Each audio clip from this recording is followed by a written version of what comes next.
Hello all, welcome to the new session of IM Community. Today we have Mr. Sougata Ghosh with us. He is a strategic advisor at Cosmos Global Network and also is a co-founder of paintphotographs.com. He is also served as a Deputy Director General at IMC Chambers of Commerce and Industry.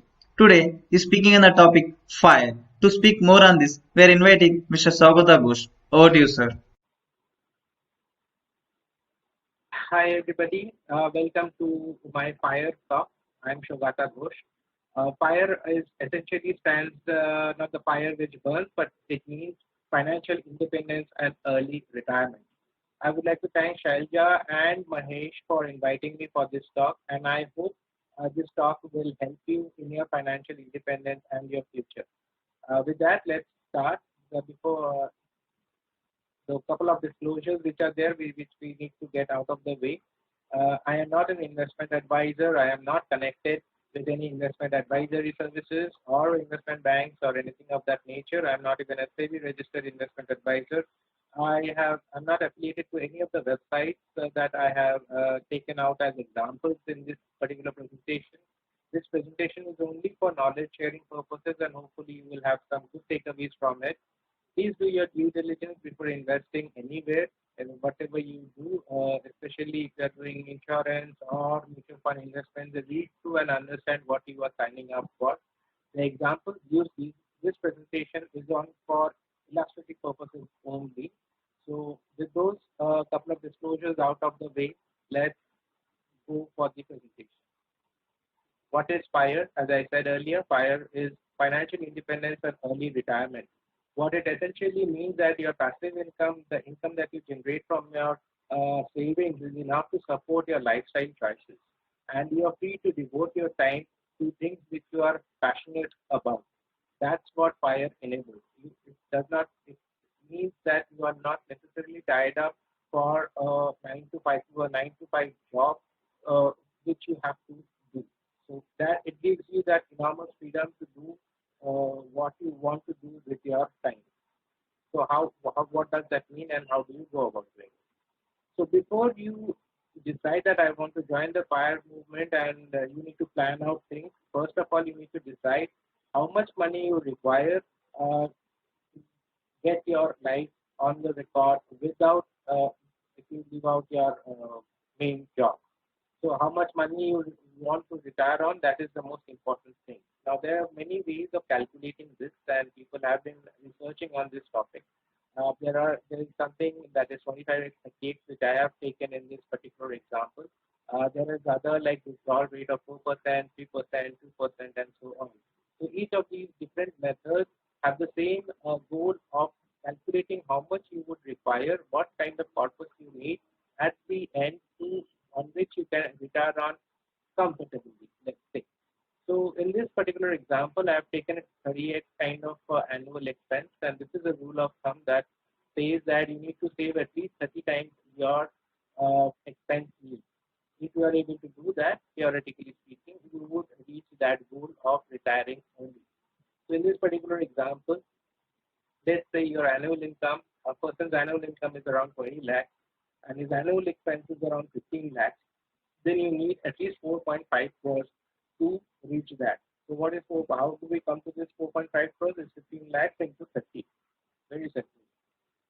So if you reach that 4.5 crore goal, then chances are you would be well on your way to financial independence.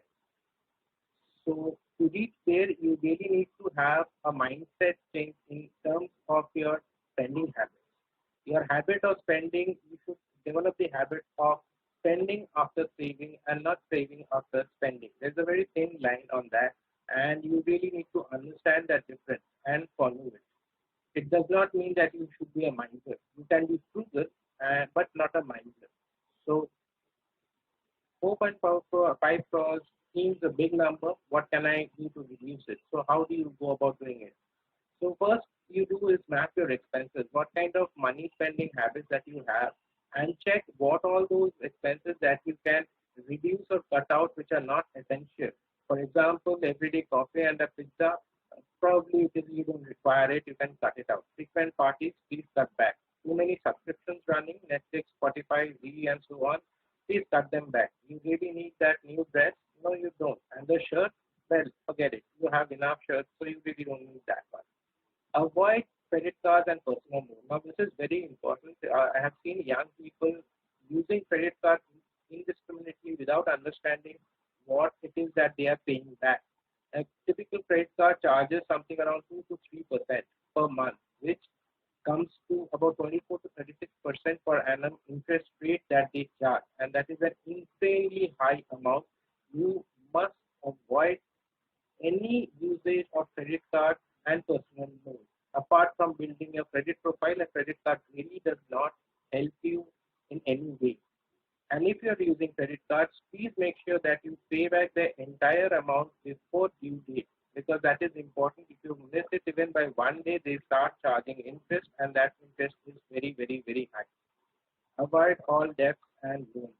If you want to buy that new car, that new mobile that you have seen, or the latest flat TV which is available in the market, you want that, please save up for it and pay it up upfront. Do not go for any of the EMI schemes that they have, because there is some kind of an interest component which will be built into it, because face it, the financier is not really doing charity giving you that EMI. He is at the end of the day looking at how to make his money.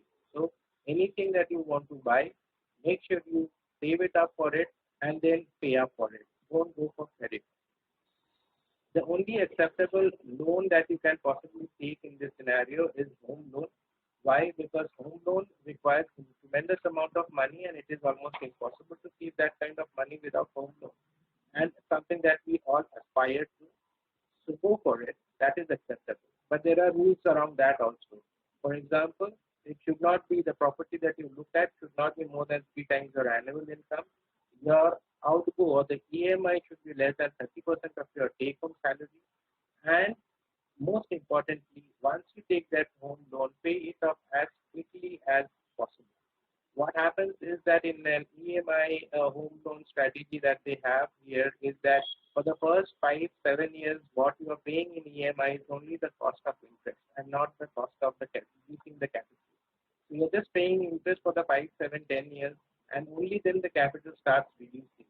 So that if you start repaying your loans quickly, you will see the fall. You will end up making a substantial savings in interest rate that goes into it.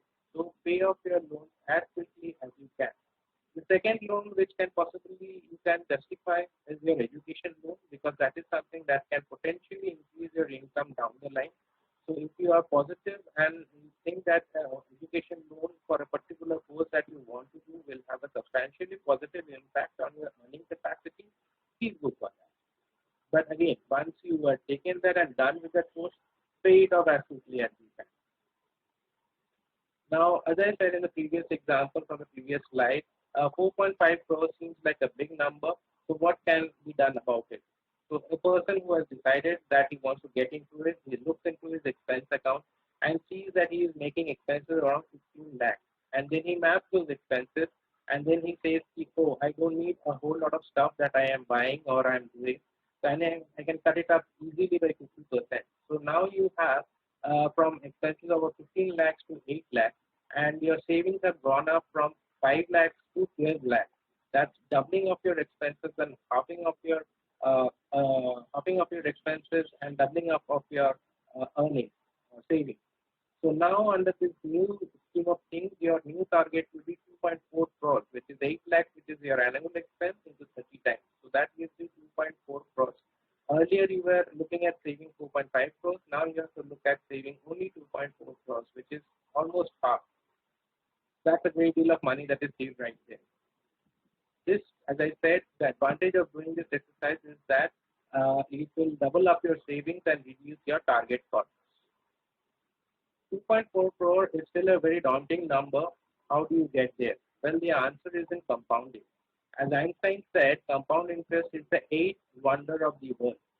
To understand how it works, and it is, let me give you an example. If you take a chess board and there are 64 squares, and if you start putting one grain in one square and 2 grains in the second square and 4 grains in the third square, and doubling up all the grains for subsequent squares, by the time you reach the 64th square, there will not be enough rice in the world.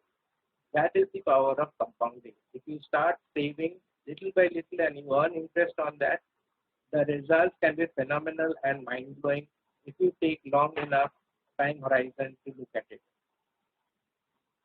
So, if you are going to compound your savings, how long will it take to get there? So, in this example, as I said, your savings are now 12 lakh.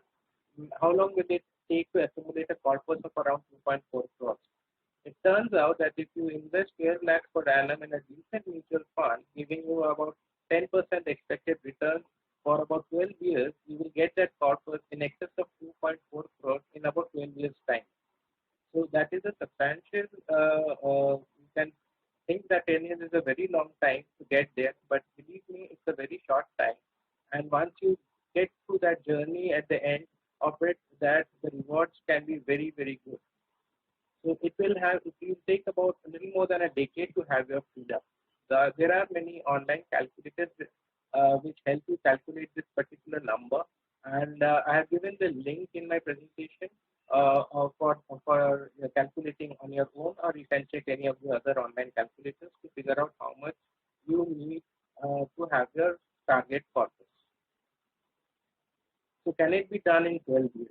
Now, this is all theory. In practice, there are a lot of differences. Uh, Main difference is that it needs to be a lot more detailing. Personal finance is every person's. It's called personal finance because every person's needs are different from every other person. So a lot of other things that needs to be considered. For example, the rate of inflation, the rate of interest, your current expenses, and your future expenses. Today you might be single, but 10 years down the line you might get married and you might have children, and then you need to consider their expenses, their marriages, their education, and if you have your parents, then of course their expenses also adds up. You need your own medical expenses might add up. So there are a lot of variables which are there when you're forecasting so long into the future. So all of those have to be taken into consideration when you are doing your planning for the future to figure out how much you need.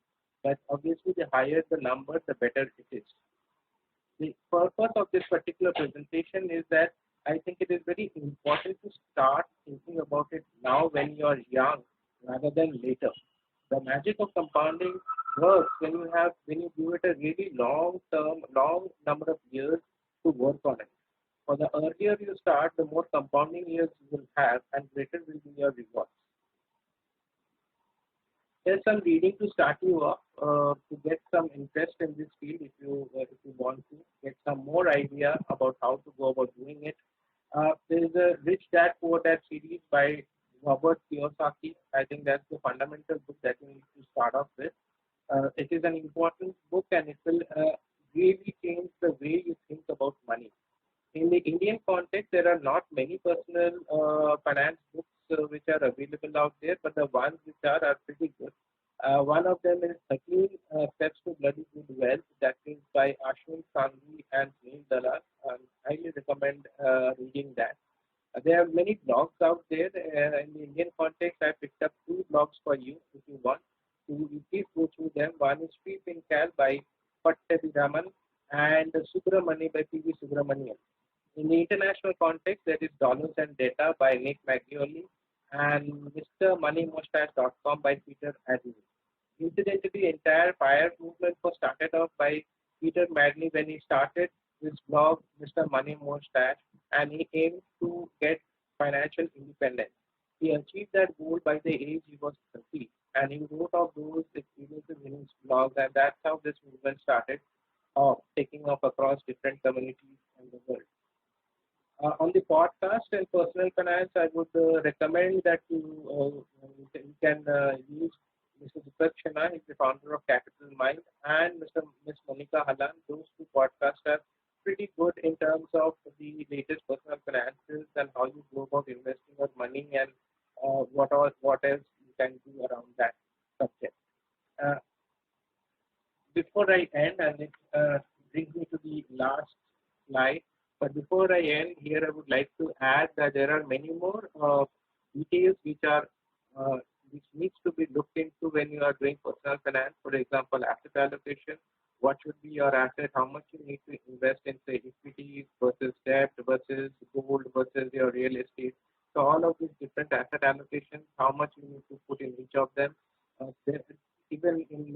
funds also, there are various types. So you have an index fund, you have thematic funds, small cap, big cap, large cap, and those kind of funds. You need to consider what are their expenses ratio, how much are they historically, what are their returns.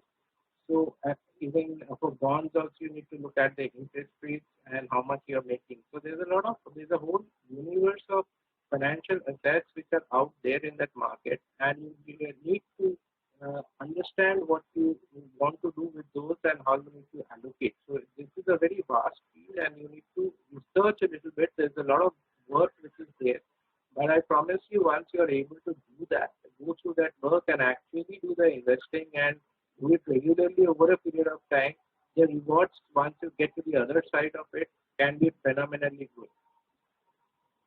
So thank you for listening to me and hope this helps you to start your investing journey to financial independence. I can be reached on LinkedIn and my emails as I've shared on the screen. So you can write to me or connect with me on LinkedIn if you have any questions. Thanks. Bye bye.